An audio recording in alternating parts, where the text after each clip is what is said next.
ও মাশাআল্লাহ, আরশি। আসসালামু আলাইকুম। তাহলে শুনি প্রশ্নটা। ওয়ালাইকুম আসসালাম। এখনকার দিনের তরুণ সমাজ ক্যারিয়ারের উপরে বেশি গুরুত্ব দেয়।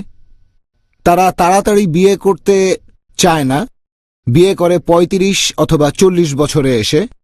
তারা অনেক দেরি করে তারপরে বিয়ে করে। আপনি কি এই ব্যাপারটা নিয়ে কোনো মন্তব্য ভাই করবেন? খুব সুন্দর প্রশ্ন করেছেন যে এখনকার দিনের বেশিরভাগ তরুণ সমাজ বেশি গুরুত্ব দেয় ক্যারিয়ারকে বিয়ের চেয়ে। আর তারা বলে আগে ক্যারিয়ার তৈরি করি, নিজের পায়ে তো দাঁড়াতে হবে। আমি বলবো ছোটবেলাতেও তো নিজের পায়ে দাঁড়াতে পারতেন। আসলে আমি আমার নিজের পায়ে দাঁড়াবো এটা দিয়ে বোঝাচ্ছে তারা আর্থিকভাবে স্বাবলম্বী হতে চায়। তারা হতে চায় ডাক্তার বা ইঞ্জিনিয়ার অথবা ভালো বেতনের চাকরি চায়। এভাবে যখন ভালো চাকরি পায় ততদিনে ৩০ বছর পার করে ফেলে, অথবা ২৮, ২৯, এটাও বেশ তাড়াতাড়ি, অথবা ৩০ পার হয়ে ৩১, ৩২ বা ৩৫।